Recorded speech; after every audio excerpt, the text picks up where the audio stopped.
Welcome to the Mike Litton Experience podcast. Mike has over 31 years experience in real estate, finance, and investing. He's passionate about being a father, a teacher, a realtor, an investor, and a leader. Everyone has a story, and our passion is to help them tell it. And now, introducing the host of the Mike Litton Experience, Mike Litton.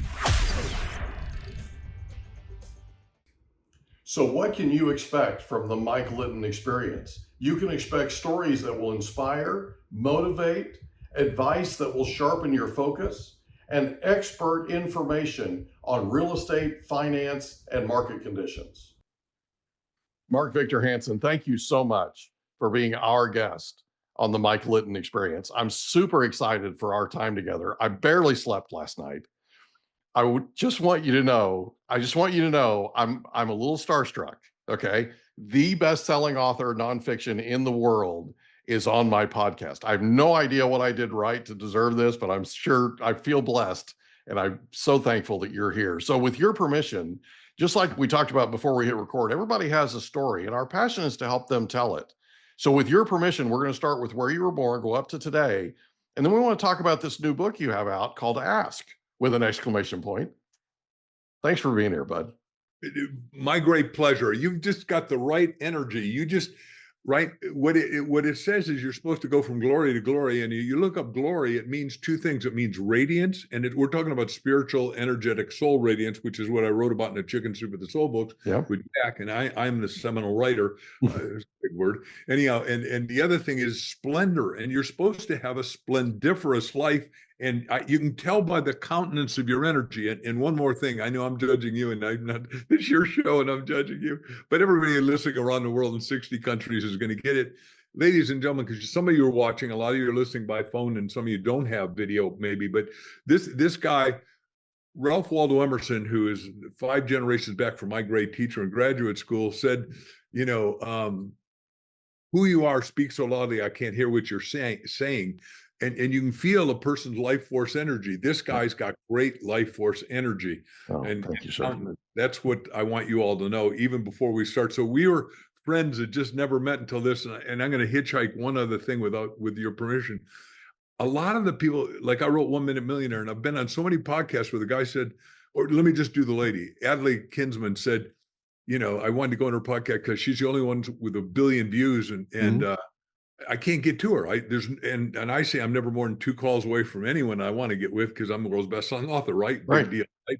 So I read all the podcasts she's been on. I did a little book called The Richest Kids in America, How They Got That Way, and you can too. And one of the kids that interviewed her, well, he's no kid now, he's 24, so he's a big like your daughter.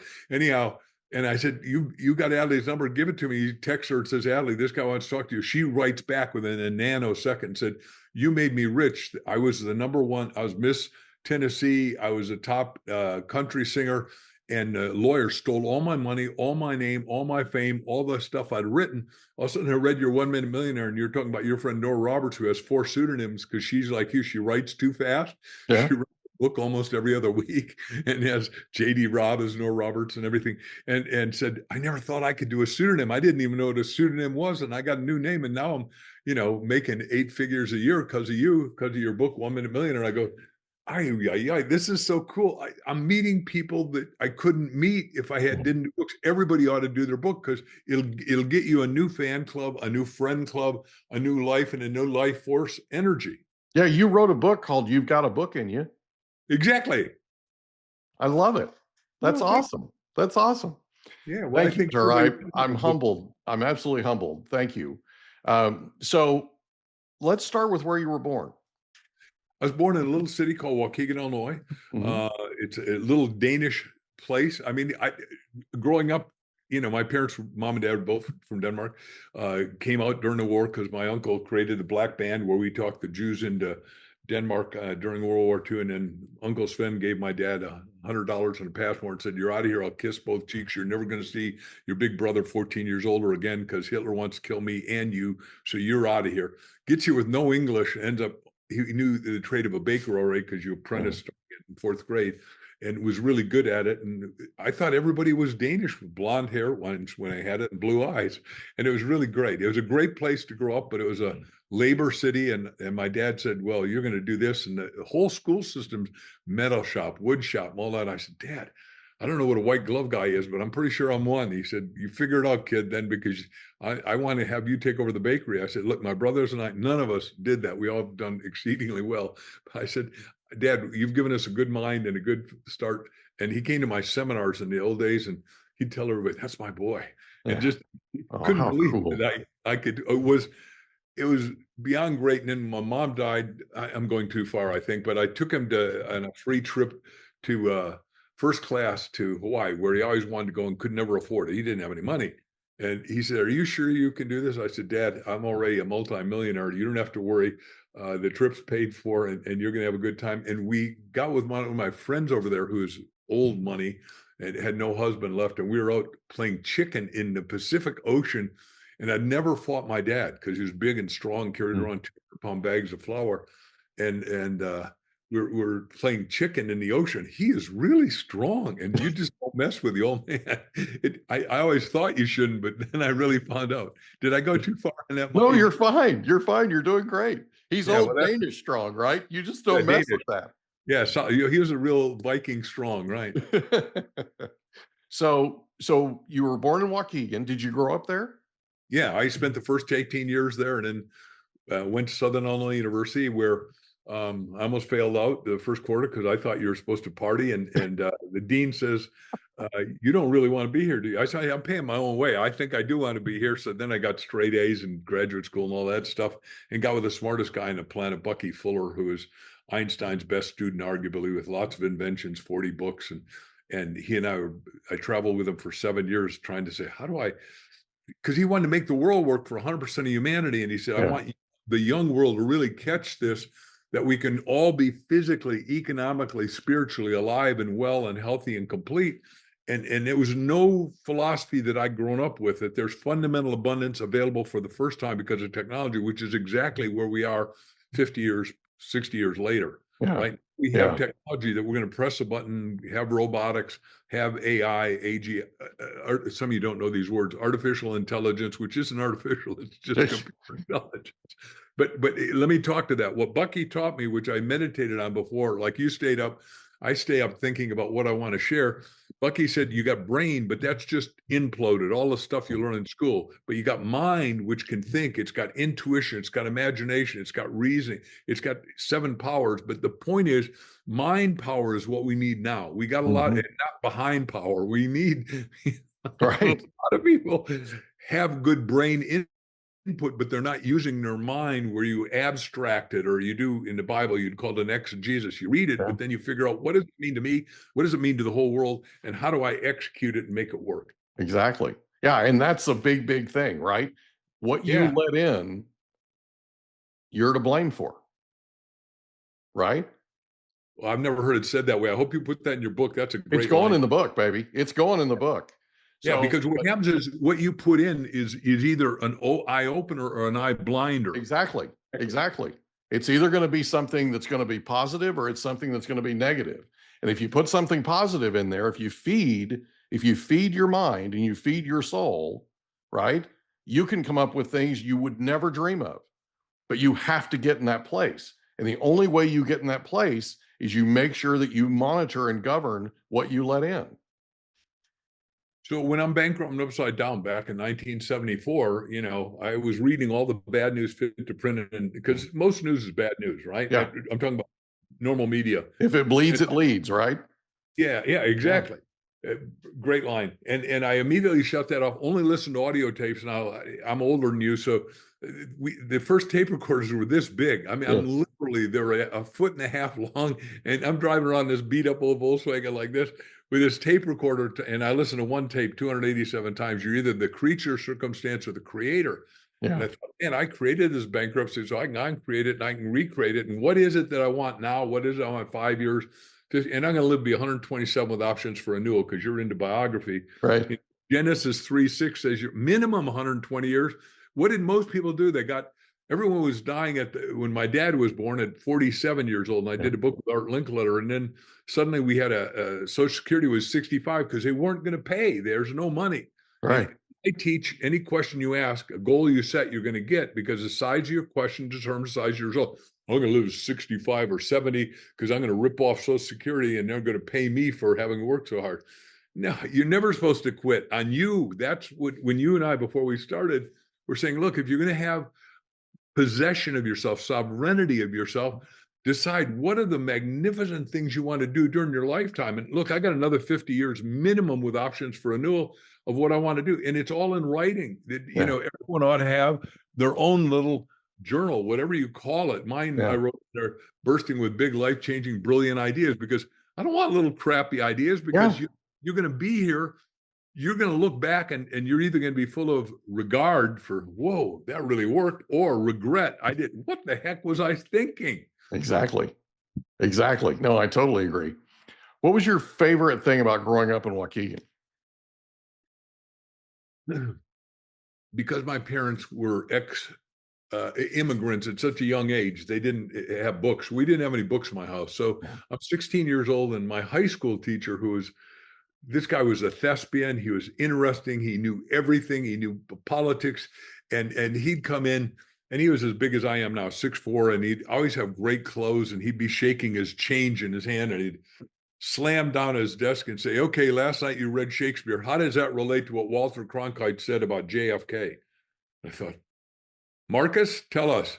And he expected you to know. It wasn't like he brought us up to a new level, because he expected us to all get A's, but he said, you'll get A's, but you're going to really study. Here's what I can cry, because I love this guy. JFK got killed when I was in Mr. Reinhardt's class at 2 o'clock in the afternoon at Waukegan Township High School.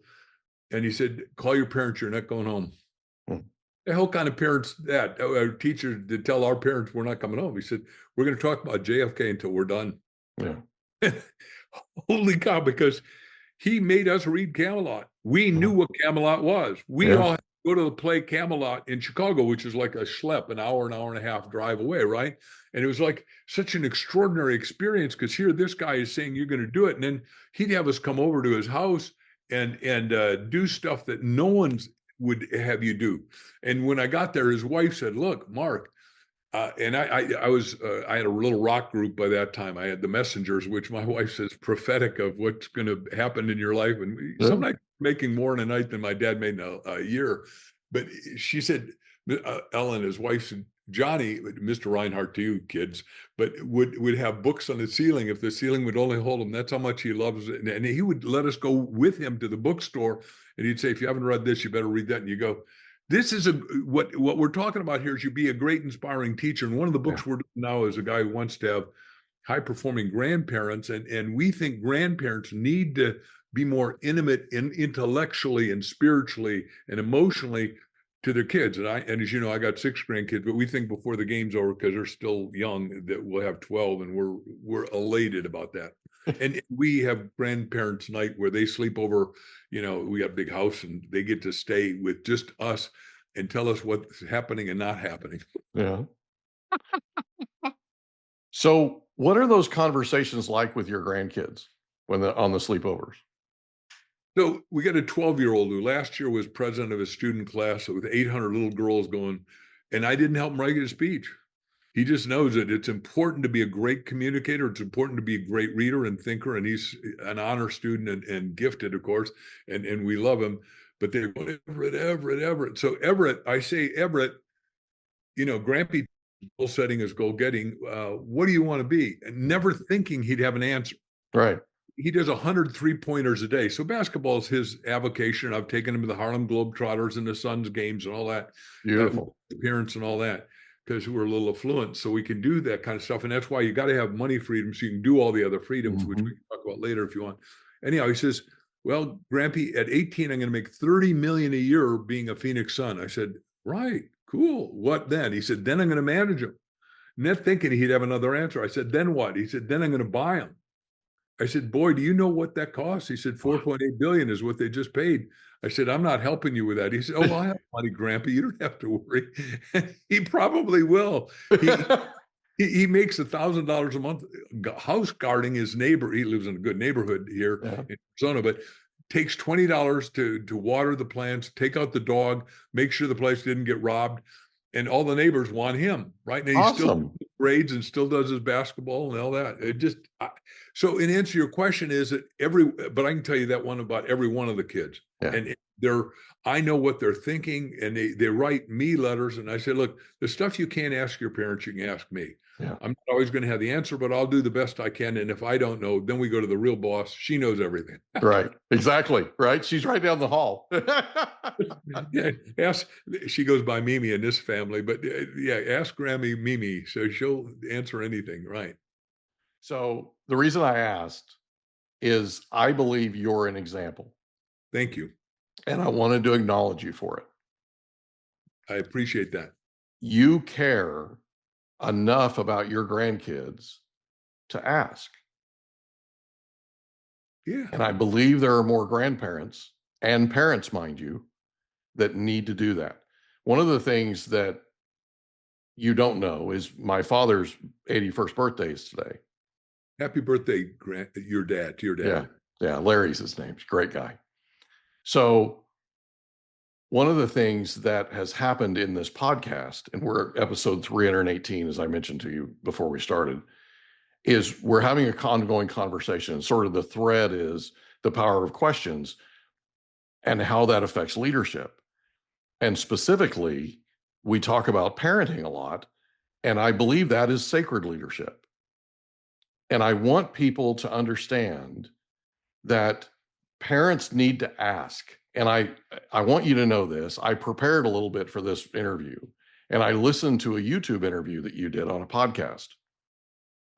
And you mentioned that when you have little ones, when you have children, as a parent, you just need to ask them. You need to ask all the time, ask them questions all the time. And I love that. It made me think of a situation where I had a client who I was meeting with, and I was trying to talk him out of buying a property, and because it was a bad deal. And he just kind of checked out on me mentally. And so I asked him, I said, what's going on?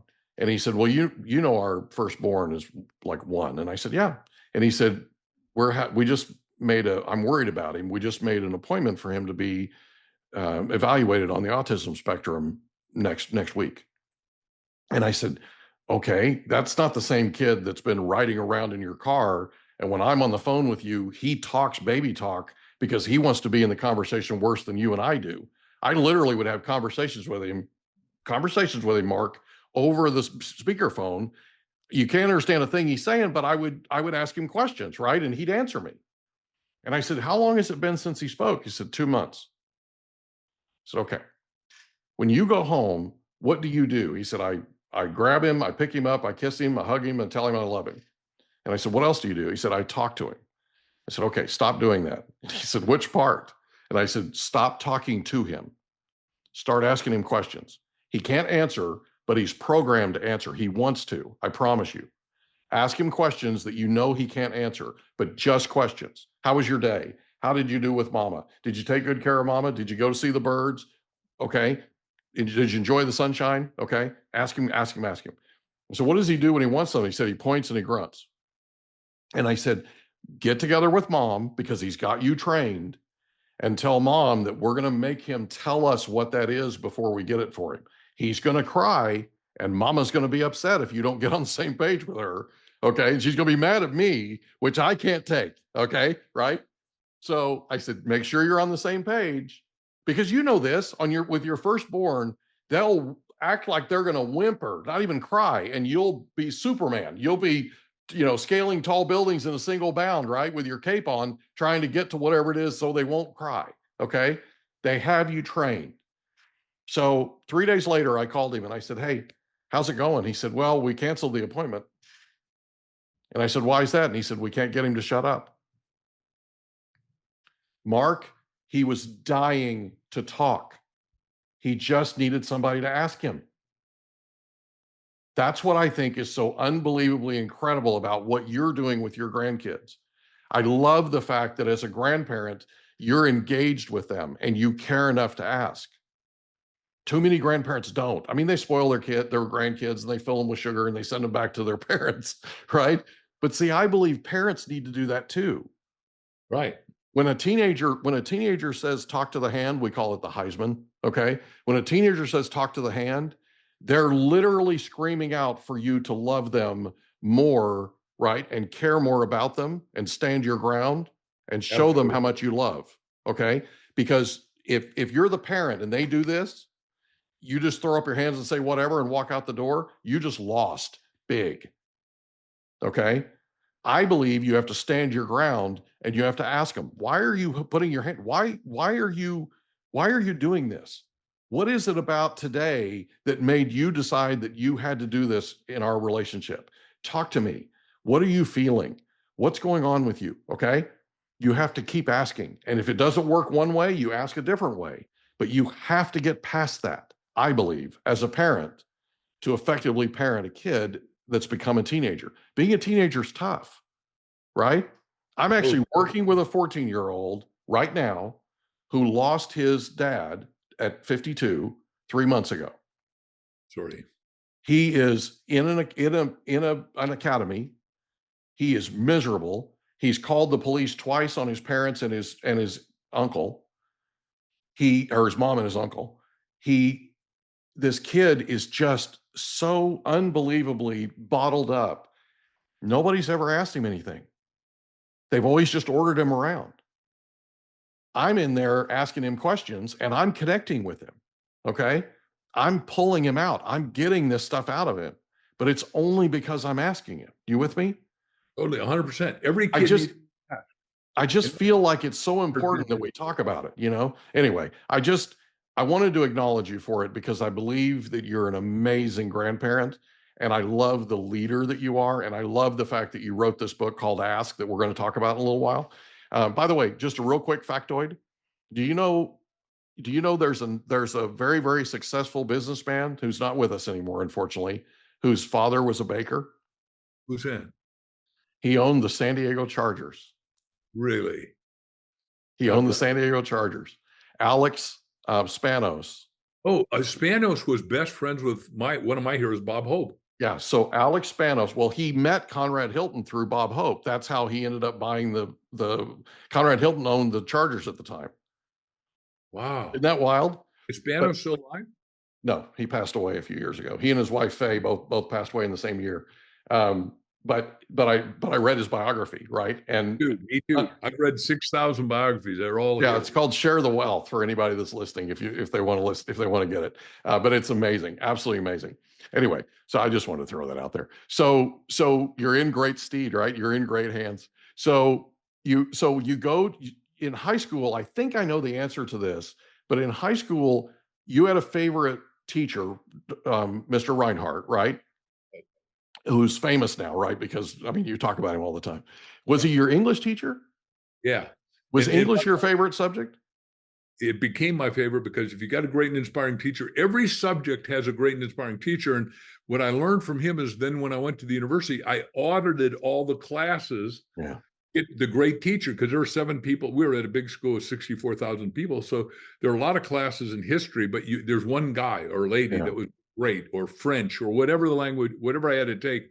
And John Reinhardt so impressed me that when I won the Book of the Year award in front of 60,000 people at McCormick Place in Chicago, I called up Mr. and Ms. Reinhardt. I said, I'd like to celebrate you.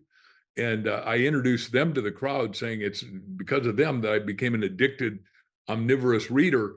And I just want to thank a great and inspiring teacher. And all of you in this room obviously had such, and they all applauded. And they said, now, Mr. and Ms. Reinhardt, would you stand up? Well, they wouldn't stop applauding for him.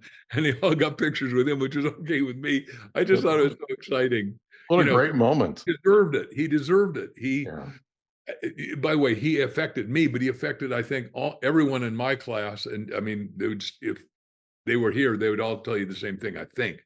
Yeah. I think I know the answer to this question too, but I want to ask it anyway.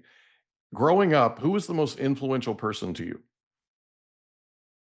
I'd say both my parents. My dad was he was stoical, never talked about his pain in that, but just got everything he said he would do, he did, right?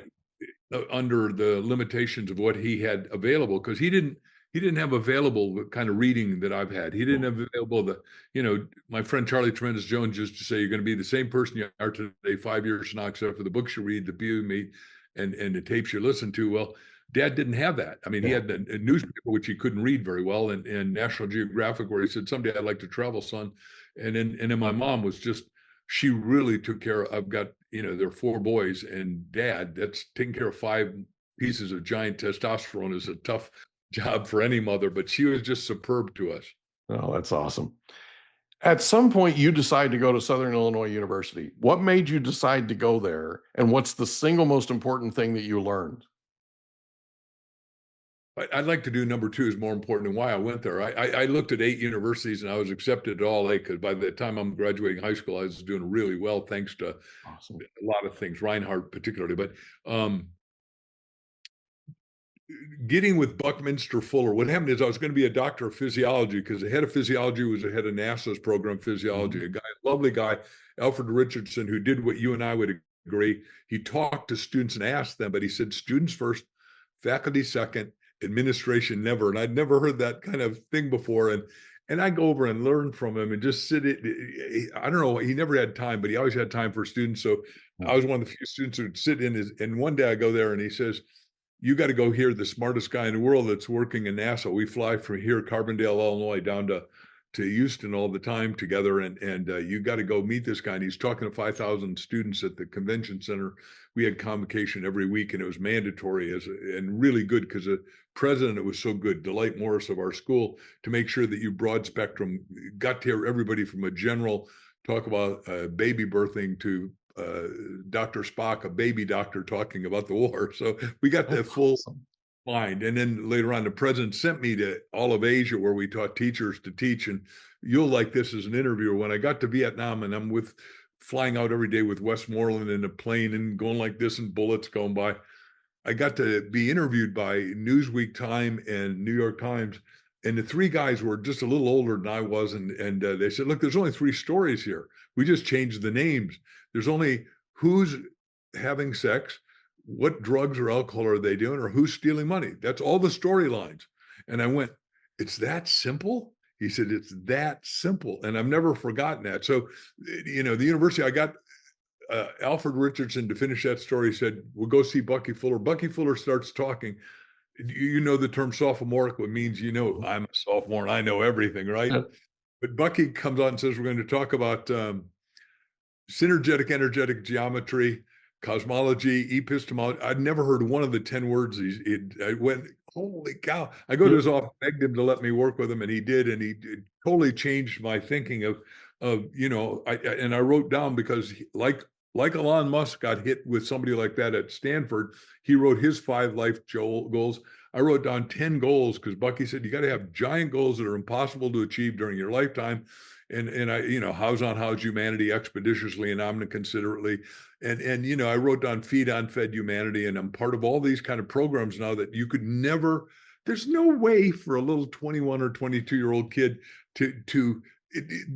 people would look at him and they'd laugh. It's just like when I wrote the list I interviewed the 101 best-selling fiction, nonfiction authors. I didn't ask, how do you write, guys and ladies? I asked, how did you market? Mm-hmm. Wayne Dyer, how did you sell so many books, 70 million books, man? How did you do that? These guys, they all, to a man or woman, Danielle Steele, they all told me exactly what they did, but they said, nobody's ever asked us how to market. Everybody asks us how to write.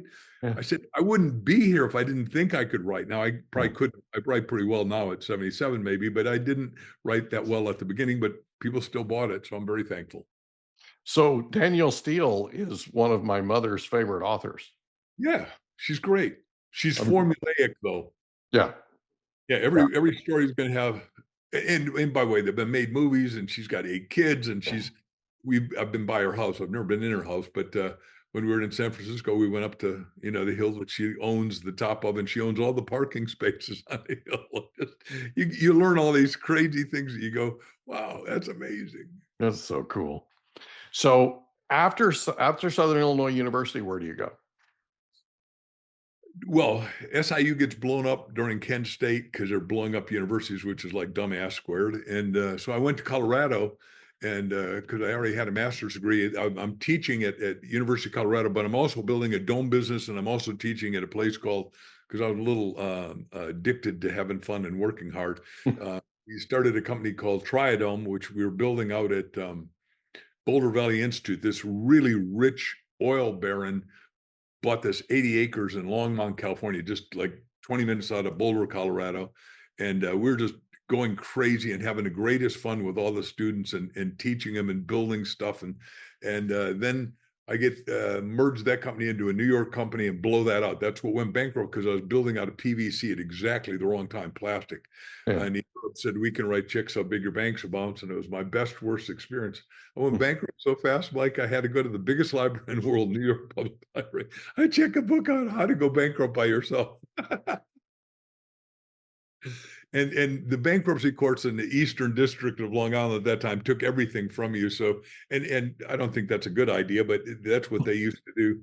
And so I'm with nothing, and I'm unloading toilet paper off a railroad car at $2.14 an hour in a white trench coat and patent leather shoes. And the guy said, "You don't look like you belong here." I said, "I'm not staying long. This is not right." But then ask, what we teach in the Ask book, I'll just transition gently. We teach ask yourself, ask others, ask God, to the bridge from your dreams to your destiny, because everyone has a destiny. Yeah. Back to what you said about kids. What I said about my grandson, ask him, what's your destiny, basically? And he gave me his goals. Yeah. How many times when you were a kid, a teenager, were you asked, what's your destiny? No, they said, Never. what job do you want, maybe? Or maybe, do you want to go to college if your parents were educated? Actually, they didn't ask me that either. So they literally told me what I was going to do. What did they tell you? Well, they told me I was going to be an attorney, and that didn't end up happening. I ended up being one of the best debaters in the country. So I was on the debate team. I was full on, I was literally blazing my trail, so to speak, and greasing the skids to law school and all that. But I ended up getting to a place to where I didn't want a degree in communications, which I know sounds really strange now. I wanted a degree in business. And in order to stay in debate and stay going forward with it, you had to, full ride scholarships, that kind of thing, you had to major in communications. It wasn't a choice. And I found out later is because they didn't go to class all the time. And the communications professors were a lot involved in the debate program. And so they would spend time rehearsing and not going to class. That wasn't my thing. That wasn't what I wanted to do.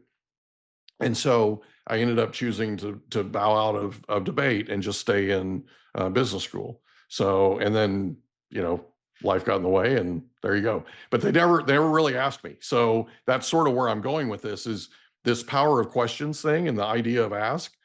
And the reason why I admire you as much as I do is you do care enough to ask. And that's something that I want parents to understand, and I want grandparents to understand, and I want them to embrace it, right? Because it really is an opportunity. So a couple of years ago, 4 years ago now, my son was in his last year of college, getting his bachelor's degree in mechanical engineering and a minor in biomedical engineering.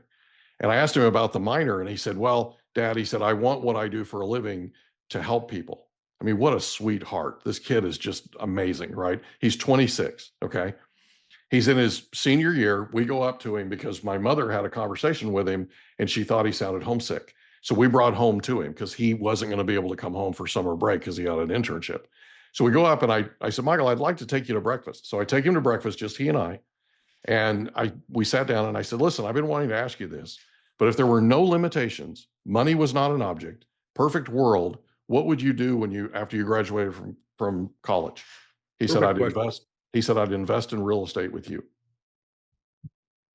Now, here's what you need to know. I ran a very large real estate office for the entire time they were growing up out of my house. And they absolutely told me, both of them, that they wanted nothing to do with real estate when they grew up. And so you could have knocked me over with a feather. And so I asked him, I said, it was one of my most vulnerable moments, Mark. I'm not joking. I literally asked him, I said, "So can I ask you why?" And he said, "Dad," he said, "you're never as magnetic as you are when you talk about investing in real estate." He said, I don't know anybody on this planet with a pulse that wouldn't want to work with you. That's my Yep. kid. Okay. But these are the kinds of questions that I'm trying to compel and inspire parents and grandparents to ask their kids and their grandkids, right? Because you will not believe what you'll find if you just ask. And I told my kids, I said, you need to take a piece of paper and you need to write out stay in curiosity at the top and stay out of judgment at the bottom and put it up wherever you work all day. So you look at it every day. Wow. First of all, you got to live in curiosity. I agree with that. And then You do. I just want to go to the highest asker on a planet. Like I've told you, I'm a scholar in Elon Musk and all of his companies, an investor too. So I got to put, just like anyone else can invest, like stockholder. And I've never met him, but what he asks every kid is the same question. He said, I don't care what your education is or anything. Tell me in 3 pages the biggest problem that you've ever solved. Now, all the people that are in Washington under here's a little thing called DOGE, which is do only good everywhere. I don't know if you know his acronym, but that's his acronym. I mean, everyone knows the word, but they don't know what his personal acronym is. That's his personal acronym. And he said, all these kids, the 20 of them that he's got are finding out there's no gold at Fort Knox or whatever they're finding out, which is not okay with me. Right. And I know who stole it, and so do you probably. But the point is, and for the people listening, they can go ask the question themselves. It's going to be illuminating, which is what mind is illumination, right? Yeah.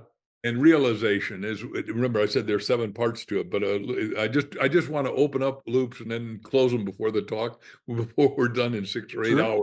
Sure. You're going 6 or 8 hours. What the hell are these 2 guys with M names to it? But isn't that cool? What is the biggest problem you've solved? Yeah. Because every kid should solve. I've solved a lot of problems because my parents they didn't have time. They were working and mothering and fathering and fathering, just trying to put a roof over our head and pay the bills. Right. The Depression, they knew hardship. Yeah. Didn't want that twice. Yeah, exactly.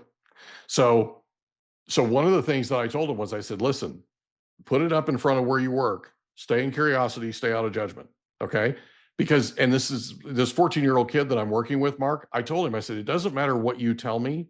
I'm not going to judge you. I'm not going to judge you. I'm going to stay curious. I'm going to ask you a lot of questions, right? When I sat down with him at the very first time I met him with his family at the table, I got into the third question with him and he said, wait. And he turned to them and he goes, what am I doing here? What's going on? Why is this happening? Almost like he's being ambushed, right? Well, nobody had ever asked him. Nobody had ever asked him any questions. And so I'm asking him, are you happy where you are? How do we get you from where you are now to where you will be happy? Right? And he's looking at me like I'm talking Martian. Okay. And I'm literally, right?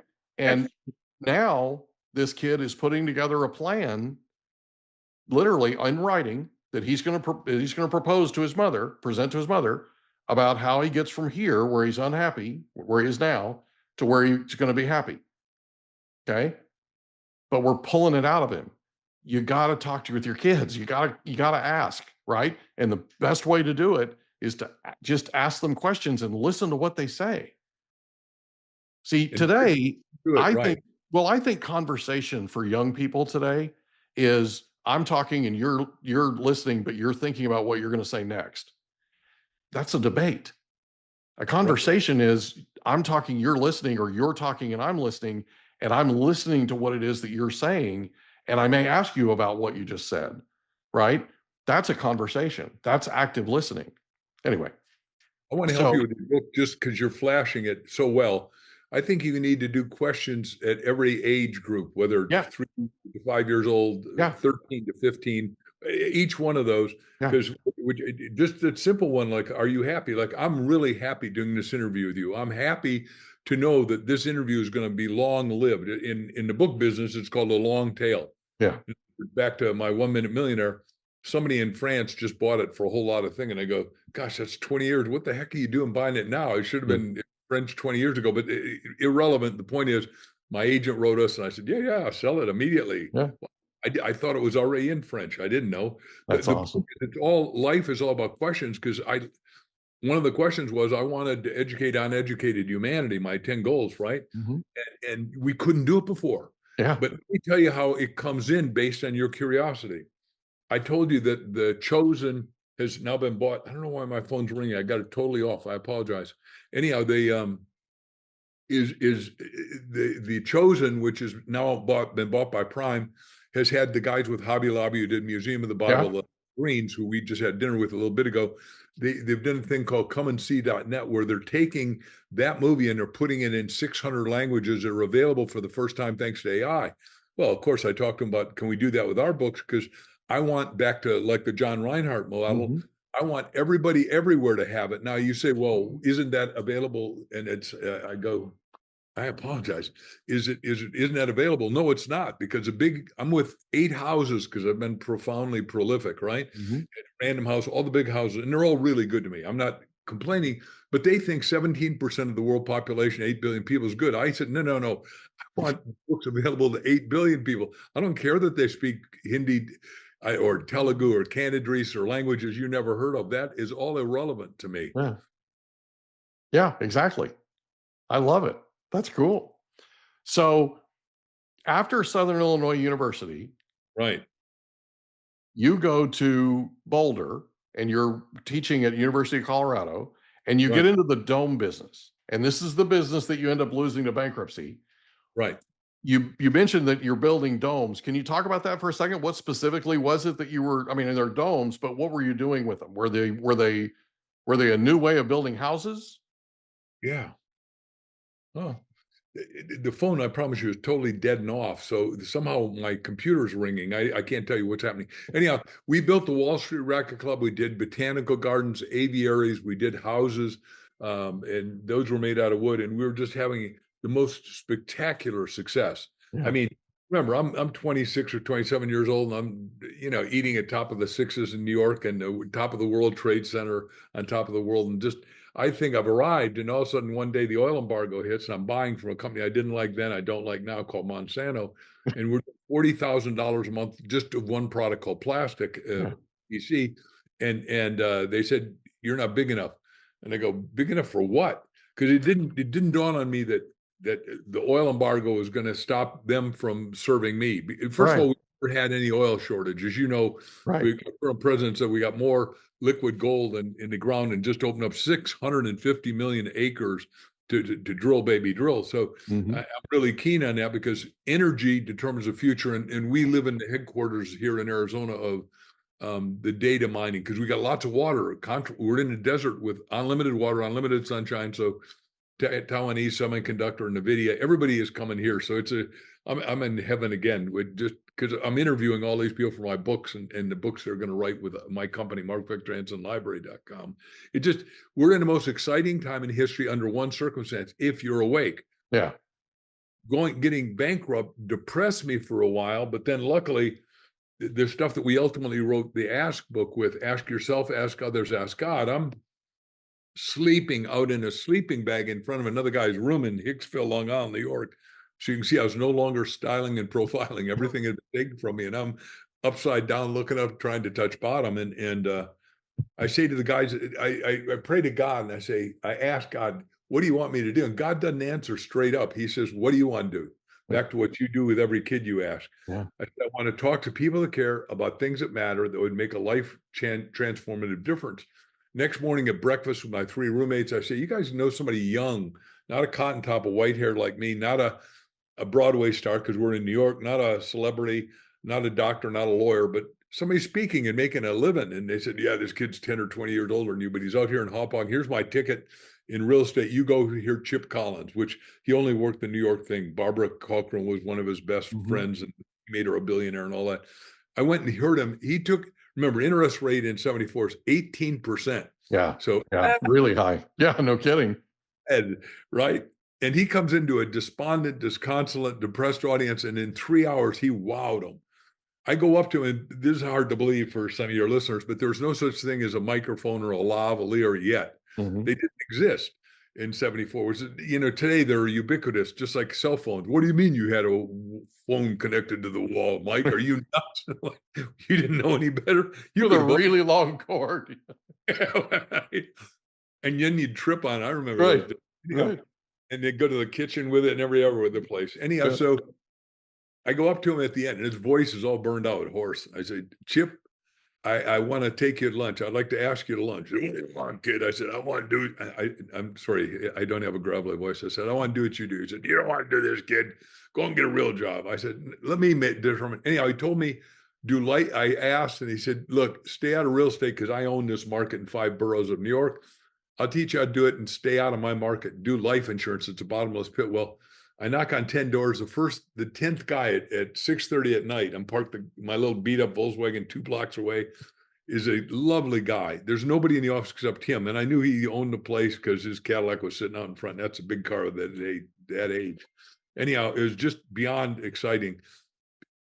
We got together. I said, do you have seminars? Here's what I do. I said, do you want to cut the check or have your secretary cut it? Well, there's no secretary there. I'm a big black and cut it. And he said, here, kid, here's the directory to everybody at Metropolitan. I'm the #1 guy in the #1 life insurance company in the world, Big Tony. You tell them if they don't hire you, tell them call Big Tony. I had my golden ticket to ride. Man, I Yeah, you called up did. so fast. I was doing 4 talks a day. Now, only Tony Robbins and I were so nuts to do 4 talks a day. But then people would say, well, your story, you're the best storyteller I've ever heard. Do you have it in a book? And said, no. So I immediately did a book called Stand Up, Speak Out, and Win. It cost us $1 back in the prehistoric days. And when dinosaurs roamed the earth, I sold 20,000 copies in 1 year times $10. That's 200 grand. That's like 2 million today. I was smoking. Yeah. Right. Yeah, you were. Yeah.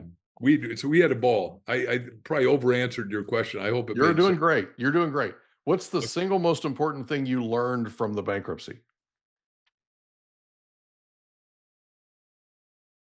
The best line in the Old Testament is for the last line in Genesis 50:20, and what it says is, "What you meant for my harm, God meant for my good." Yeah. I was in the wrong place. I was not on my destiny. I'm on my destiny code now. I only can do 4 things. Most people only do 1, but you really get good.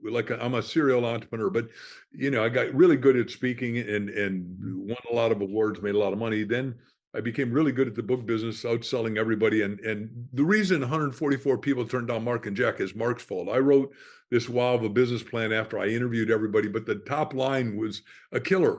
If you'd been the head of Random House who was reading this and said, I'm going to sell 1 billion books, you'd go, guys, get Tinker Toys. Nobody's ever sold 1 billion books. It's just like our publisher said, no, you can't do the Bible. I said, well, sign this thing. I'm going to go do the Bible. And I did the Bible, and we sold like 70,000 a week at Walmart, Wow. because I wanted to do a book that didn't scare people. Right. No pun intended. The Bible was never meant to be intimidating or fear generating or any of that. But Right. anyway, we sold a gazillion of these, and happily so, and still do. I mean, because I believe whatever business you get in, you want to have a long tail. You want to have it so people start buying it and keep buying it and tell their grandkids and nephews and nieces, like Mark Twain and whoever you want to pick it off of. Exactly. So the most important lesson you learned from the bankruptcy was you just were in the wrong space. You were you were trying to basically do something that you were just not, it was not in line with your calling.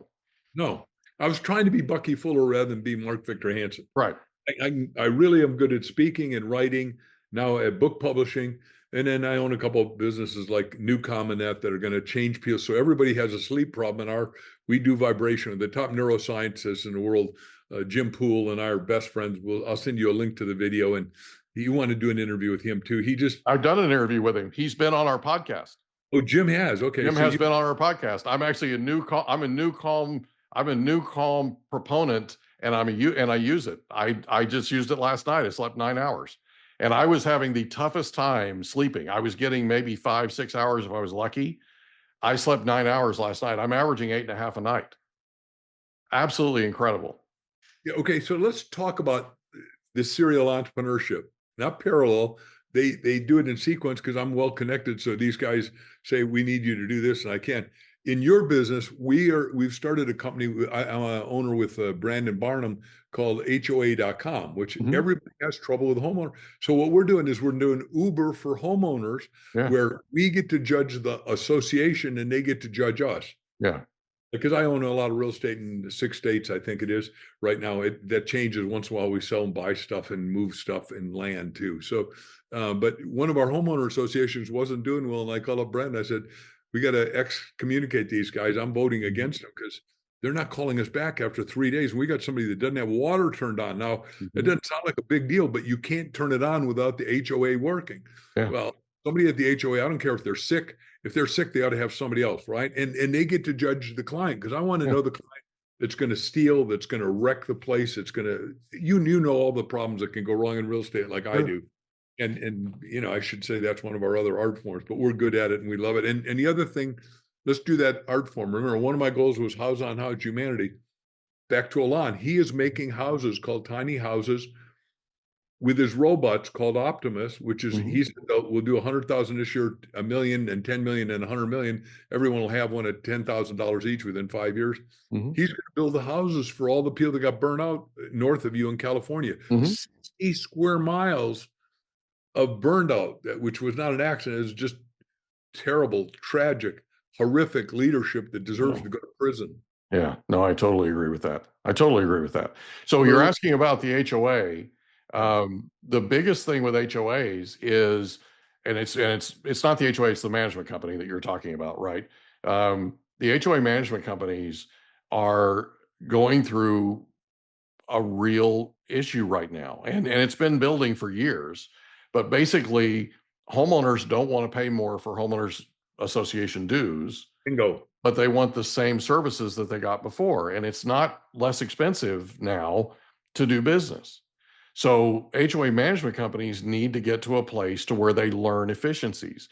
One of the biggest efficiencies they need to learn specifically is customer service, because they're absolutely, not all of them, but many of them are terrible at customer service. Right. What people don't understand is it starts with the homeowner. It starts with who the customer is. And if you make sure as a homeowners association management company that you communicate with your homeowners, you can figure out what the homeowners need. And then you can take everything and go backwards from there. So if you sit down and figure out what's most important, and you have to ask them, okay? Again, back to the care enough to ask, right? You have to ask them, but you have to have a conversation with them about what would be, if we were going to create the perfect HOA management company, what would that look like? Let them tell you, because what's going to happen is you're going to start seeing trends. You're going to see 60, 70, 80% of them tell you the exact same things, like the top three items, right? Then you know exactly what it is you need to deliver. Then you have to go back and figure out what's that going to cost. Okay. And you have to ask them, if we provided you with these top three things that you want, would you be willing to pay for it? Okay.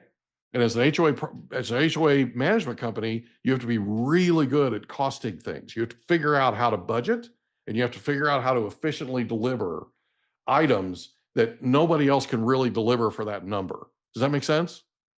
By the way, you and I are 100% on the same page, and Brandon Barnum, who's a genius, and his wife is third hire at Oracle. So we got the right people thinking this through. We figured out how 80% of that can be done electronically. So it's not a problem. And it gets solved the same time. You click it in, it clicks out, and it has answers and all that, and it gets everything done like that, because I want everybody satisfied. And that's the micro, that's the specific. And the reason I brought that up is because the macro is, every one of you is listening. If you take off the blinders, like Mike said earlier, and just throw them away, you've got some electronic business that is software based that'll make you a fortune. And I don't care if you're 102 years old. And by the way, we got a doctor here who's still working at 102 years old. We go to a birthday party every year. Gladys, she's in, you can see her on X and all that. The point I'm making is you should never quit working, because you're here for 3 C's. You're here to create, and I'm talking about creating a new software, and whatever problem you have, 8 billion people probably have the same problem. So you're here to create, to contribute, and to be charitable. It's really simple. 3 C's. So Jeff Hoffman. Oh, he's one of my best buds. I love Jeff. Jeff Hoffman was a guest on our podcast. And I don't know if you've heard his life story. But Jeff is the walking personification of the 3 C's. Exactly. So he goes to Yale. He grew up. He was born into a single mom, with four kids. Yeah, four kids and three jobs, right? Wanted to go to Yale, in the worst way. Gets into Yale. Scholarships, grants, the whole thing. The first day of class, they tell him he can't go to school there. And he asked them why.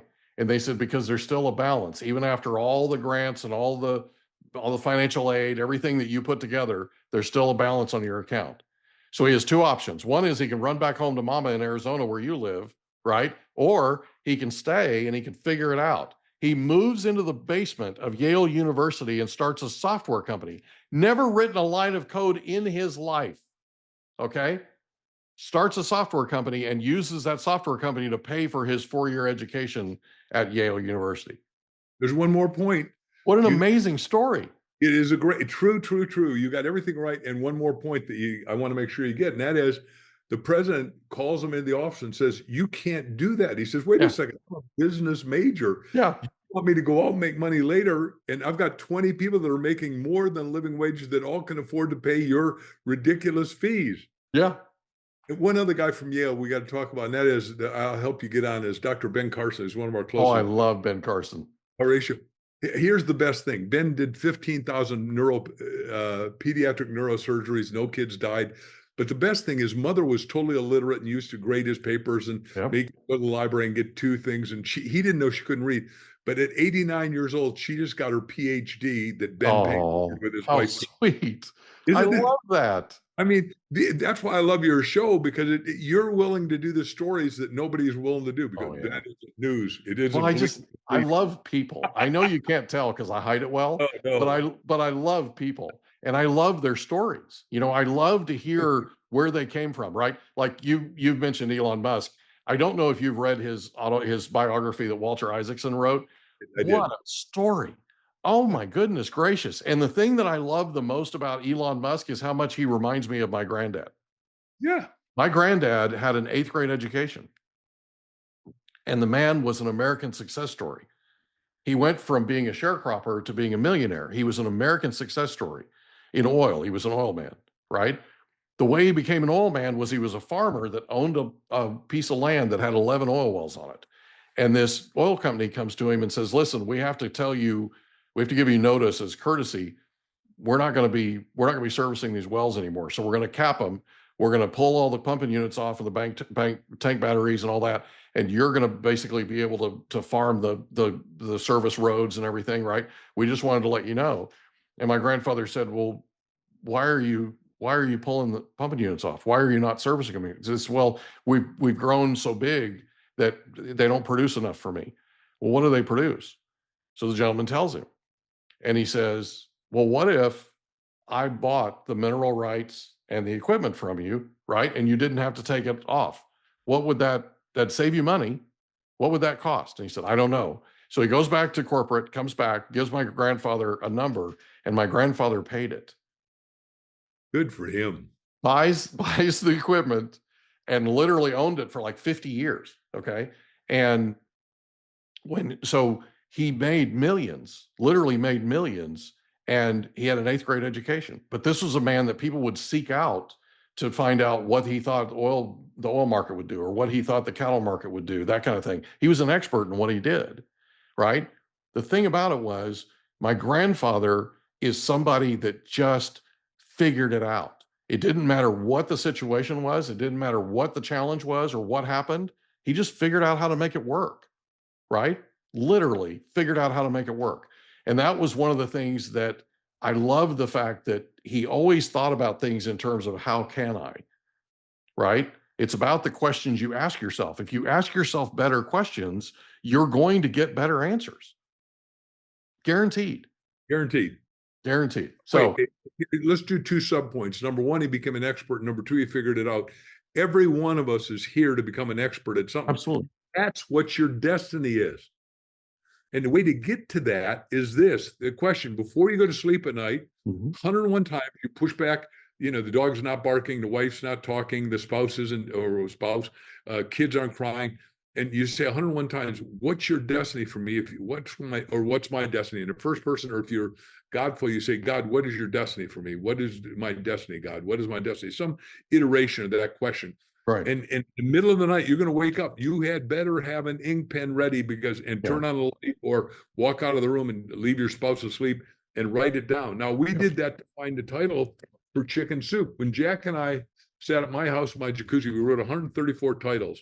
None of them. I said, Jack, we were drinking wine and having a good time, and we always did and do. But I said, it isn't right. So in our respective homes, I was in Newport Beach, he was in Santa Barbara. Let's go through it and we'll do it. And 2:58 in the morning in 1989, sorry. He calls and my little daughter was becoming a veterinarian at the time. And we had 88 animals on an acre. Not a good idea in Newport Beach, but she could heal anything, she thought, and did. So the dogs are barking. The chickens are going crazy. Everybody's cats, everything. Jack says, chicken soup. I said, for the soul. And we had it. Now, 144 publishers didn't think we had it, but we got goosebumps and knew we had it. It's like, when we hit a title, it's that goosebumps in my language, or goosebumps, God bumps, cherry bumps, chili bumps, are instantaneous truth corroboration. We're spelling it with a big T. Yeah. And it's if you seek it, you'll find it, right? When the student is ready, the teacher will appear. Right. And ask those three letters. Ask, seek, and find. That's it. That's it right there. So how did you meet Jack Canfield? We're both talking to 6,000 people down in San Diego, in your home city there, and having a time of our life. And I had not met Dr. Canfield yet. And Jack was on first, and I watched him and watched everybody during the day. But somehow, with 6,000 people, and I was a minor, I'd already sold like 370,000 copies of a book called Dare to Win. And we were with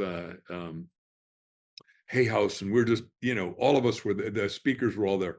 Anyhow, I finished my talk, and Jack had never heard me, and comes up to me after I'd signed a gazillion books and said, do you know me? I said, yeah, you're Dr. Jack Canfield. You sold 170,000 copies of How to Build Self-Esteem in a Classroom, and you're third in your class at Harvard. And I went through his whole, because I'm like you, I'm a bio nut. I love biography, and everyone's got one. Yeah. Now, most of us have never written. There's two levels of biography I think you got to have. One is, what have you done? And two is, what do you want to do before you transition?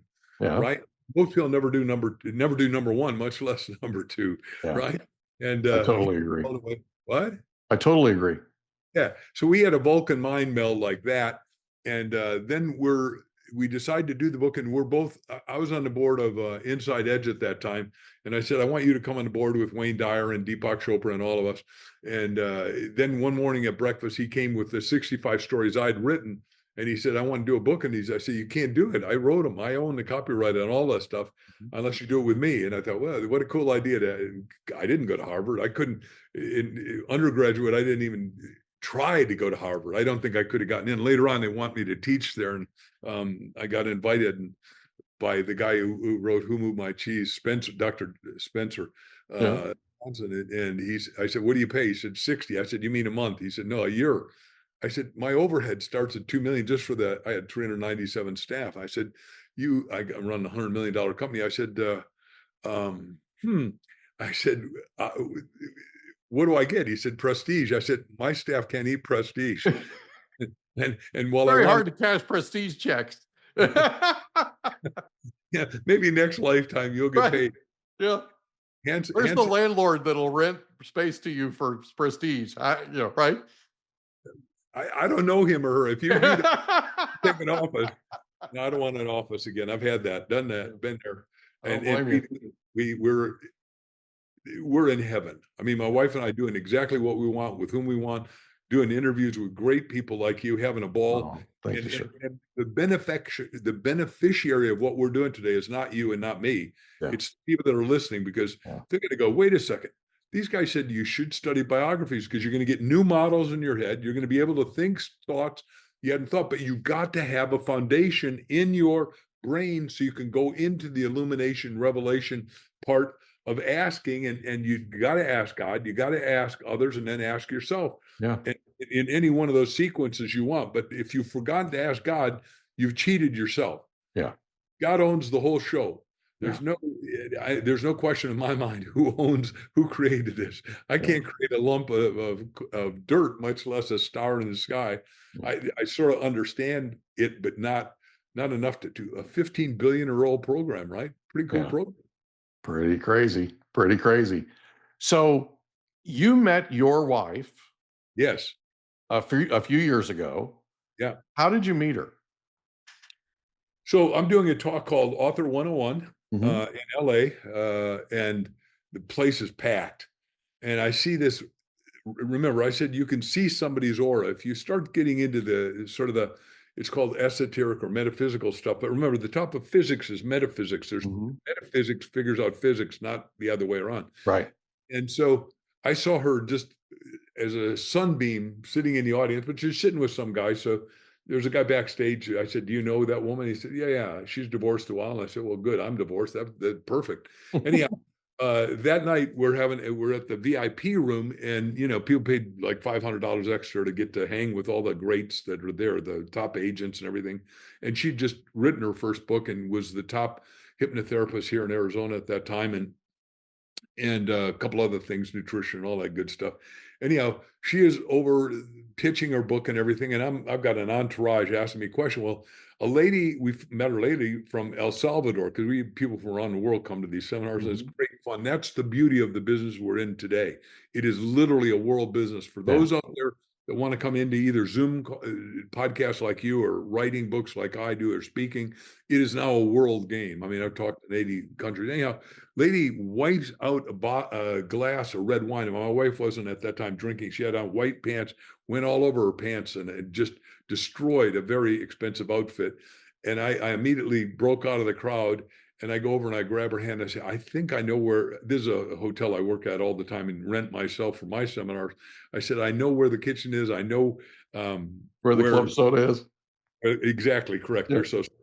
And long story short, we go out, and it's now 9:30 on a Saturday night, and I say, if "Are you hungry?" I said, "I'm starved, but I can't stay here because there's thousands of people that want 2 minutes, and that'll end. We won't talk. And I Right. find you to be uh, enlightened and interesting, and I've been looking for you." Now, she didn't know that I had written down in the 20th anniversary issue of Chicken Soup 101 goals of what I wanted in my ideal wife. She had to be personable. She had to love me for me, not my money. Somebody else Right. married me for a wallet, and that was a mistake, Yeah. right? She had to have her own personality, do her own thing, have her own money, all kinds of cool stuff. And I didn't tell her any of that, but I said, can we take you out?" And she said, "I got to go call my mother. She's taking care of our kids, her kids." And her mother, she said, "Mom, you're not going to believe it. I just been invited out by Mark Victor Hansen." She said, "I knew it." Now, I never knew her mother at all, but Mm. her mother had sent her to this seminar. Long story short, we go to the top restaurant in Hollywood, and there's like 50 people outside, and $100 bill sometimes can get you in, but this isn't going to work. So I said, "Let's float this, because you and I live in questions. Watch this." So I grab her hand. I go up. Now, she is of Danish descent too. The guy looks at her and sees, I love this big word, pulchritudinous, just emanating out of every pore of her body. That's why I call her the Beaming. goddess. She's Yes, beaming. Yeah. goddess of exquisiteness is what I call her. Anyhow, guy says, "Okay, I give up. Who is she?" Because he's going through People magazine and Enquirer and Esquire and InStyle, and you can see his head's dizzy. You can see she's Mhm. gorgeous. She's been a top model and all that, but can't register who she is. Mhm. And so a question, I said, "You don't recognize her?" Now he's really done. He's melting down because he knows, at least from my point of view, I've said she's somebody special. He says, "Okay, I give up. Who is she?" Now I'm goofing, but I say she's a queen of Denmark. He starts by saying she's not. He says, "Oh my God, she is. Who are you?" Back to questions. I said, "Who travels with the queen?" She said, "Oh my God, you're the king. Hold on one second. I got a table for you." And like that, we had all those people looking, going, "What the hell did that guy just say?" Wow. Always, it's what you teach and I teach is it's always ASK. Yeah. Ask, Yeah. ask, ask, ask. Yeah. It's a question.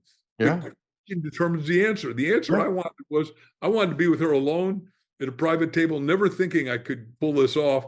But that was my imagination. And the guy, we had the chef come out with little houndstooth pants and all that, like that. It was, yes, we got to take care of the king and queen. And I thought, oh, good, this is really good, better. And by that time, you're deep into it. You can't not do it. Now, let me just talk to that. Back when China was becoming capitalistically communistic rather than Maoistically communist, we're in the wrong time. But I worked in China every quarter. They paid me 75 grand to talk. It was wonderful. Sold 374 million books in China. Had the greatest promoter. But every one of the talks wanted, Crystal and I both talked to all of them, but they wanted me to tell that story, or Crystal to tell that story at the end of our talk. And then at one time, it was Crystal's birthday. She was born September 9th, September 6th. Anyhow, they want me to carry her out. Now, all the TV cameras are on us, and they give her 100 roses means love, but they gave her 200 roses, so she's carrying them, and I'm carrying her. The stairs in front of 7,000 people to the exit. I thought, man, if I trip on the stairs, this is going to be like a bad thing. The divorce will happen tomorrow. I'll break her leg and mine. And This will not be good. yeah, but they insisted, and thank God I had balance enough to pull it off. I'd never done stairs carrying her. She's not only 20 pounds, but it was not the weight. It was just the distance that I thought, I can stand here with it, but I don't know if I can really be mobile, because people are taking pictures and they're all hitting you. And congratulations, we're so glad. And they had the longest silk thing. And a lot of them back then, today, you can't do this, because remember, communism means atheism, which is, I find abysmal, because God made it all. Yeah. Anyhow, they'd saying God loves you and sign it. And it was so amazing. It was just, I hope, again, I might have over answered your question, Mike. So you walked down all those stairs holding her and all those roses? 2 flights plus then all the way to the exit. Because how could you see where you were stepping? That's the problem. You and I have been on a lot of stages, and they're supposed to have white. Yeah. In China, they don't mandate that. So you're just kind of guessing as you go. Yeah, I'm going, please, dear God, don't let me. And there's no handrail, and you go, shh, this is not like the best thing I've ever done. Right. I'm praying now, baby. I'm praying now. Want to crash and burn. It would hurt my feelings and wreck her. I mean, No kidding. Wow, that is incredible. I never heard that part of the story before. I love that. No, every story has appendages, I think. I know. I love it. I love it, though. We could be here for 3 days, you and me. So after Chicken Soup for the Soul, after you beat Jack Canfield, you guys decide to work together, all that. You decide, not too long ago, but you decide at one point back in the early 2000s, it sounds like, to write a book about the 1 minute, or called The 1 Minute Millionaire. Can you talk about that for a second? What was the mindset that went into it, and what was the number one thing you learned writing the book? Okay. Oh, great question. First of all, I never got invited to a Hollywood party, so I said, well, I'll start having one. Yeah. So, birthday, and I said, we're going to have it, and we're going to invite everybody. And as a guy who travels a lot, you collect all the 9 names, have a database, and we send it out. And I'm going to have a birthday party, and I decide to hire the Shirelles to my birthday, and they brought as their birthday gift to me the Temptations. Oh my goodness! I mean, I got goosebumps telling you that. How cool is that? Yeah, so we got 500 or 600 people, and I've got Martin Luther King's kids are there. I mean, the place showed up. Bob Allen, who had sold 50 million copies and nothing, and a lot of books. He is a genius, but mostly he's an astrophysicist, and at this time he owns. I didn't know that. Yeah, no, he's an. I knew he's a smart guy because I've listened to him. I've listened to him speak, and I've read his book, right? Yeah. But I didn't know. Wow, I didn't know that. I didn't know he was that's wild. Yeah. That's really cool. When we did seminars together, he always started by showing the Hubble, which the Hubble goes outside the universe. And I don't know how they did this, but took a picture, and the universe looks like a giant oval with nothing but energy shooting through it. It just it really. And so we'd start people at macro and try to bring them back to micro and making millions. So Bob comes up to me at my birthday party and says, I want you to write the foreword to my book, 1 Minute Millionaire. I said, great. I'd like to know how to make $1 million in a minute. And so and I said, you and I have been friends for whatever long time. You endorse my stuff, I've endorsed yours. So next day I'm flying up to talk in Vancouver. And in first class, the seat next to me, he comes on the plane. He always shows up at the last second. I don't know how he pulls stuff off, but he sits down. I said, what are you doing here, Bobby? And he said, I'm going to ask you to write the book with me. And I said, I'm going to write this book with you. I've never made $1 million in a minute. I've made millions, but never in a minute. So we decided to do the book. And as you know, I have 3 principles. It's got to be original. Yeah. And this is my corporate colors. And the butterfly is the spirit of illumination and freedom in the whole world. Yeah. And I said, it'll change every day. Yeah. Yeah. And it starts out in the chrysalis, transforms, and becomes this magnificent, which we bred butterflies in our little place in Newport Beach. My little daughter, we did the nets and their anise and all that stuff. So I said, it's got to be original. So we did 2 books in one. right? The left-hand side is your left brain, the right-hand side. Nobody had ever done a fiction, nonfiction. We were number one on both lists because we sold so many so fast. But we did Purple Inside, which Random House was just having a flip. You go, oh, that book's gonna go. Anyhow, we did a butterfly that by the time you're done reading it, the butterfly goes to the top. Oh, that's so Isn't that cool? I love that. So number one, it's got to be original. Number two, it's Yeah. got to be transformative, not to me, to you, the reader. Yeah. I want you to go from broke, if you're broke and you are not, but to rich, or from rich to richer, because I want you to have money freedom, to buy time freedom, to buy relationship freedom, because our relationship's just starting, but it's going to get better. I can just tell you in advance if you know it. And number four, so you can be passionately on purpose about freedom, because back earlier you asked about the kid, what makes happiness? Happiness comes out of having a meaning and a purpose that's bigger than you are, that's not self-serving, but other-serving. Yeah. That's how I define it. That's literally what it is. That's literally what it is. So the book's got to be original, transformative, but number three, it's got to be inevitable. Yeah. The people that read it, like I told you about Adley, went out and made money, and she sold a lot of books, and the book keeps selling, and I keep getting paid for it, and so is Bob, and we love that.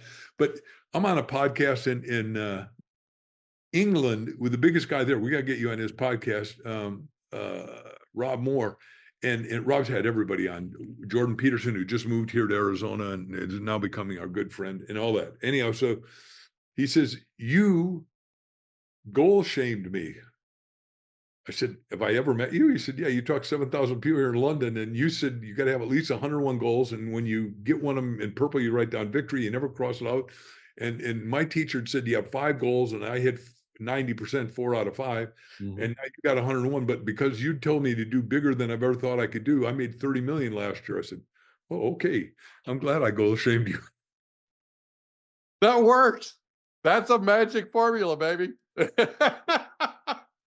I think Think and Grow Rich has probably made more millionaires than anybody, and I love Napoleon Hill and all of his work. I'm one of the scholars in it with my old partner, Bob Proctor. But then I think 1 Minute Millionaire and the trilogy, the richest, Cash in a Flash, and Cracking the Millionaire Code. You know, we did this one too, because I want everyone to have financial freedom. Yeah. You cannot be free until you're financially free, whatever that means to you. I agree with that 1,000%. Most people have not thought it through. You thought it through in real estate as one of your aspects. Now you're going to end up having millions, and you know, as you keep doing it with the book, for the first time ever, we can have 1 billion people listen to us. I've had 1 billion people read me. I'm sure of it, having sold 500 million books. But I really want to talk still to 1 billion people. I mean, it's one of my mega goals, and you're helping do that. A lot of people will go back to this podcast. That's why it's so beautiful that it's evergreen. They'll catch on to the fact that we're still alive at this time and all that, but it's, you know, it's cool. Yeah, it's really cool. So you make a decision to write the book, Ask. Talk about the thought process. What made you decide? Because there are people that are listening to this, that are literally listening and watching us, that are thinking about writing a book. They're thinking about starting a company. They're thinking about doing a number of things, right? But they've never written a book before. What was the thought process that went into it? And what's the number one thing you learned writing it?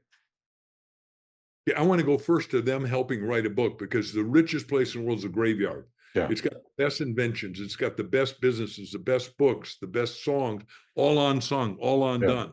Yeah. So everyone's got to write a book. And our company, Mark Victor Hansen Library, which Crystal and I started 4 years ago, because we went from 19,000 independent bookstores down to 400. And we said, whoa, this isn't okay. Yeah. The book made us. I mean, she's been an addicted reader since she was little, because she had really smart parents, and and 1 of 9 kids and all that good stuff.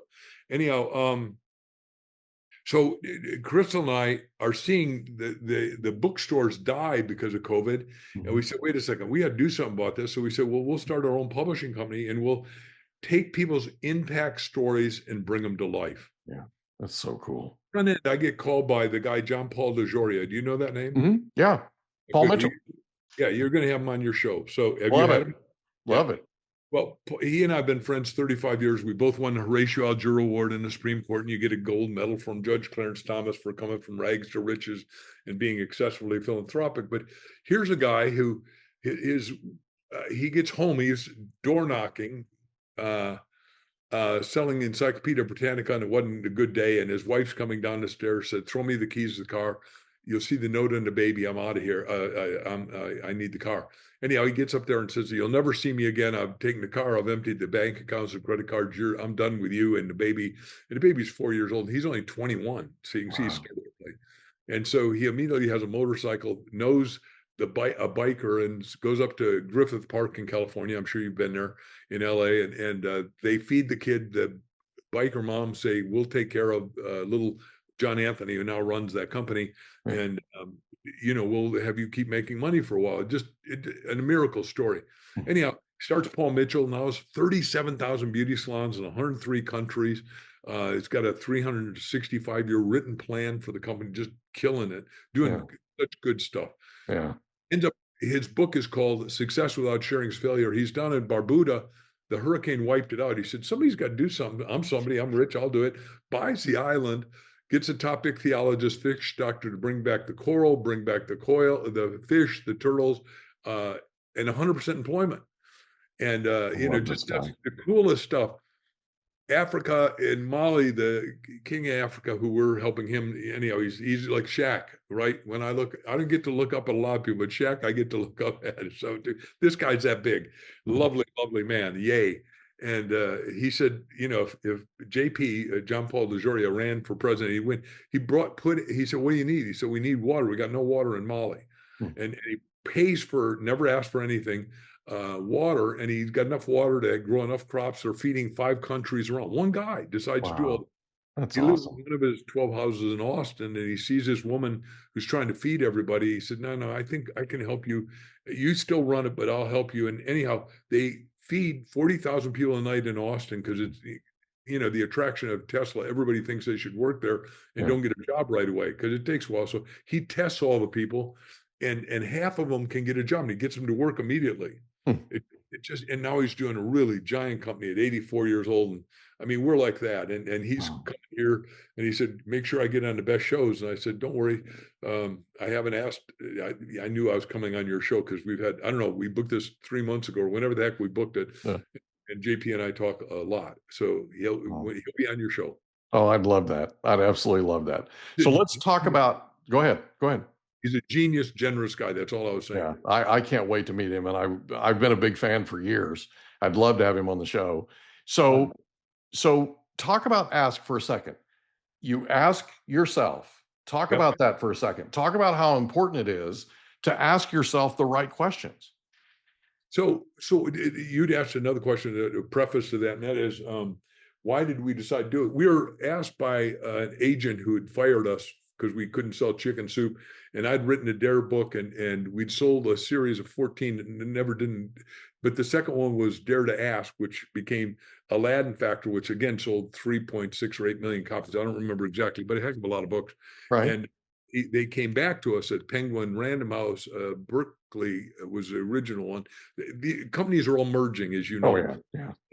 Anyhow, so that's why it sounds like I don't know what I'm talking about, but I do. It just, each one bought, they're the Pac-Man. They ate each other. Was this that agent that gave up on you guys when you were getting turned down by 144? Yeah, but he came back and said, "Look, they'll pay you if you guys will do Aladdin Factor." Well, there's some internal squabbling of what happened. So Crystal and I said, "Look, we're not into squabbling. We'll just do our own book on Ask because we live in the question." Which is what you're talking about, is that, everyone needs to put a question mark in their head, not an exclamation mark. In other words, well, I made my money, so I got an exclamation, I'm done. No, you don't get to be done. Yeah. This is a life. If you're an entrepreneur, it's a life sentence. If you're alive, it's a life sentence. If you think you're done and you die and go to the other side, you can watch 2,000 videos on YouTube. All the people get there to the big guy, and it's better music, better sound, better lights, more love, more joy. Oh, yeah. And they all say, "I don't want to go back." I said, no, you and I signed, Revelation says in the book of life, you agreed to what you were going to do when you get here to earth. I don't know what you're supposed to do. You don't know what you're supposed to do. Every one of us at depth, if you ask those questions, like I said 101 times, what's your destiny for me? It'll pop out, but you better write it down because it's slippery and wet like a fish. Yeah. So, you just got to write it down and then go for the gusto and it's going to be your right livelihood, and everything will get out of your way and you'll pull it off. Yeah. Yeah, that's true. Sell 500 million books, including me, and I've done it, but I'm going to sell 1 billion. You will. Yeah, you will. And I can't wait to watch it happen. So So Thank you. talk about how important it is that you ask yourself the right questions.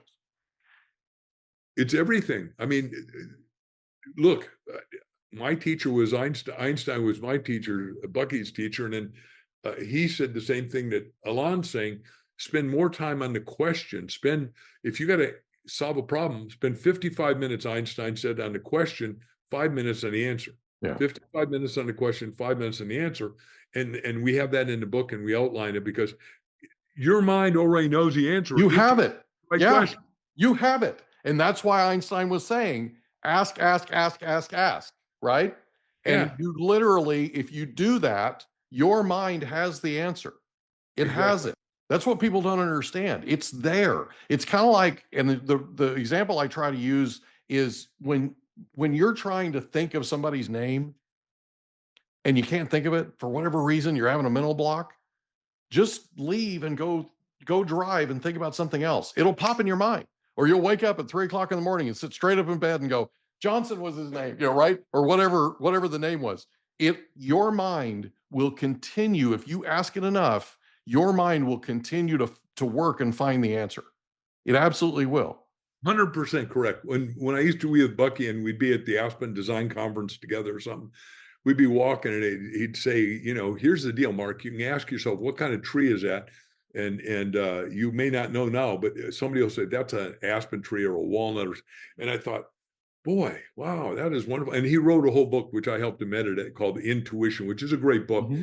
It's his ventilated prose. One of his 15 doctorates at Harvard was the Charles Eliot Norton Professor of Poetry at Harvard, which is just so, cool. Because here's a hard scientist that's writing poetry. And then, Ezra Pound, the top poet of that time. Yeah.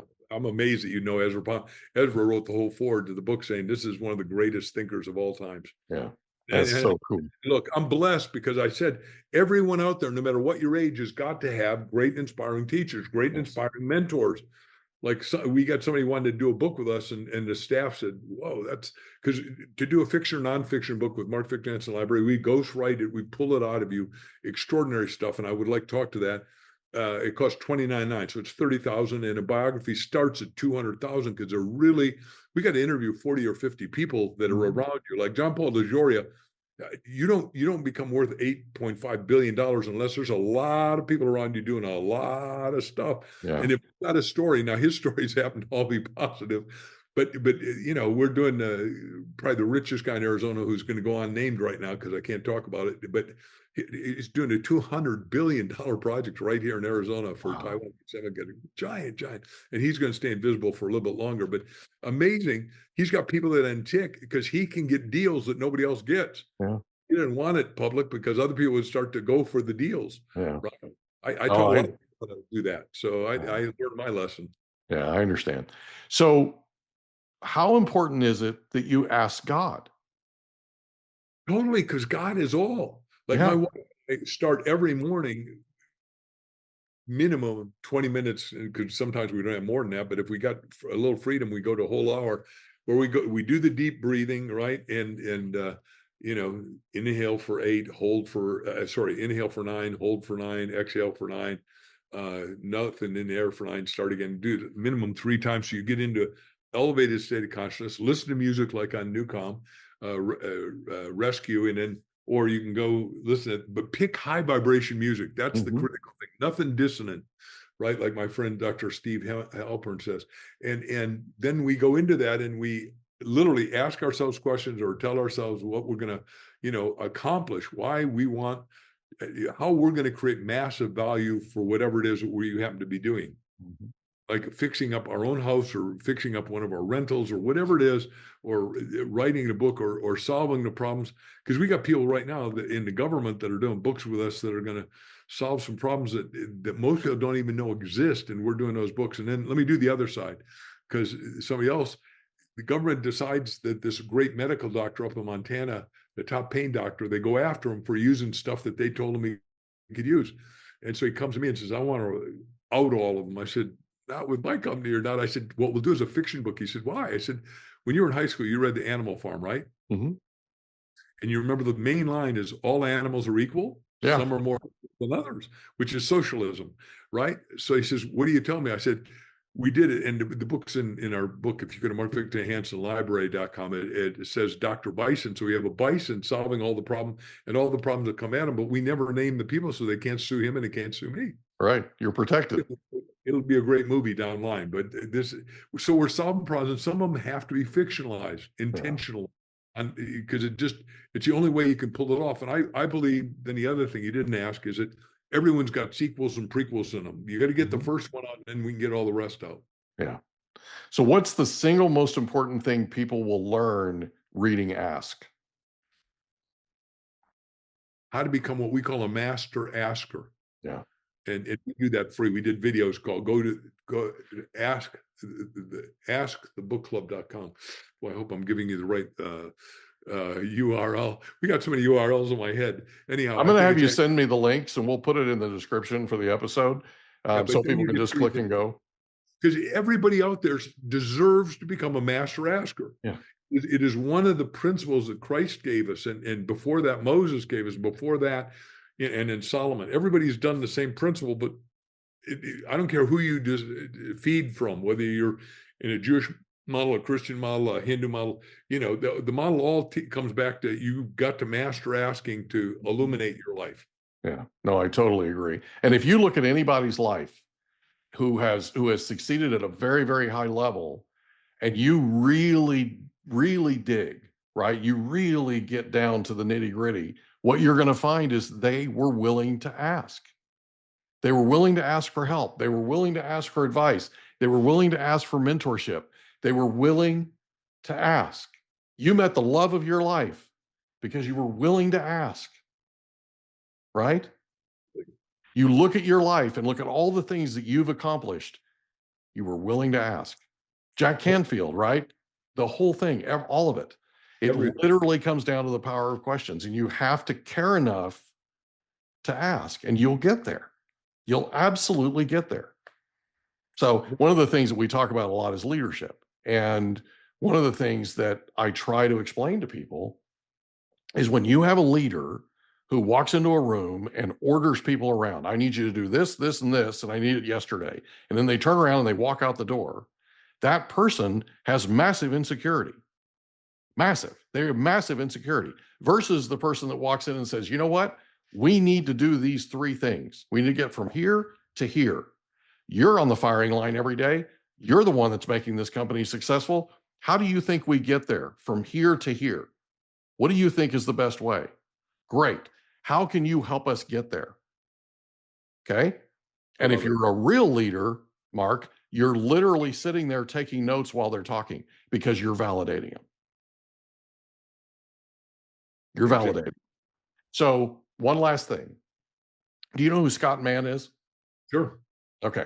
So Scott wrote a book that we had him on our podcast to promote it called Nobody's Coming to Save You. It's a Green Beret's guide to getting big SHIT done, right? And in his book, he talks about this annual meeting that he was hired by a big company to come to. And all the employees were in the audience. There's over 1,000 of them in the audience. And the CEO gets up and says, I'm going to introduce our speaker, Scott Mann, in a minute, but I wanted to go through a real quick slide deck and update you on how we're doing as a company. He said, within just a few seconds, everybody was on their phone, including the C-suite executives that were front row center that all worked directly with the CEO. Okay. I believe that if all that CEO had done is to get up and say, I've got a slide deck here that'll update you on how we're doing as a company. What do you think? You're on the firing line every day. You're our experts. How do you think we did? Does anybody want to take a guess? Get one person to answer, right? And you have a conversation with them, you've got them. They're not on their phones. They're rubbernecking trying to figure out who that person is, or they're trying to figure out how is it that this person's talking to the CEO right now? Okay. They're literally engaged. Right. Asking questions engages people. Right. I love it. That's it right there. Is there anything else you'd like to cover before we wrap up? I would finish by saying this. You and I, because we're willing to ask, are asking them to 10, 100, or 1,000-fold their expectations. Yeah. 'Cause there's more in them. The new version of them is different than yesterday's version. And we've come into a brand new time. I mean, I own a piece of a clothing company that we're making all Let's Make America Great Again hats and shirts and ink pins and everything. It comes out later this week. I'm sorry I don't have it to show you, but it says America's Golden Age, actually. Cool. And it is so exciting because this stuff's going crazy. It'll go into Costco and Lids and all and you go, did I ever expect to be in the fashion business? No, but there are four of us that own the company, and they came to me. This is the biggest guy that supplies Costco. And I said, we horseback ride together. We've done a lot of adventures together. And I said, yeah, I'm in. I got a little bit of money. I can do this. And I think it's going to work because people need to reinforce that we're in the golden age. And if you're in the golden age and don't know you're in the golden age, like in the 20s, the people that didn't know convergence was happening. Right now, we got convergence happening where they had three convergences. They had electricity, they had the automobile, and they had gasoline, all suddenly hit at 1906. Right now, we got 7 convergences hitting, everything from AI and AGI to robotics, to robotic taxis, to CRISPR, I can name all of them. But the point I'm making is we are in the most ecstatically exciting time. And if you aren't tuned in by wearing a hat that reminds you or having a gold pen or a key link that reminds you that you're in the golden age, and you're here to be a participant. This time it is not, well, I'm retired, I'm 70. Bull, get your ass out of retirement. I hope that's not fast to say, but we need you, and we need everyone to come back and decide to help everybody else. We need people that have lived a full life to get back in the saddle more than we ever have needed them. Okay. Amen. And ultimately, we need the people that are younger that need to learn from them to be willing to ask them what they know, be willing to ask them what they've learned, be willing to learn from the mistakes that they've made and gain that wisdom. Bingo. It's absolutely imperative, especially right now. So I cannot thank you enough, Mark Victor Hansen, for being our guest on the Mike Litton Experience. I'm trying not to get emotional, but I cannot thank you enough. Well, me too. This has been amazing. I've loved every second of it. Me too. We hope you enjoyed another episode of the Mike Litton Experience. If you did, do us a favor, smash that subscribe button, tell your friends, family, and coworkers about our program, and wherever you get your podcasts, please leave us a rating. It helps us to connect with quality people just like you. And that's a wrap. Another episode of the Mike Litton Experience in the books. Reach out to Mike on Instagram at Litton Realty. Want to meet with Mike? Check out Calendly.com/Rio760.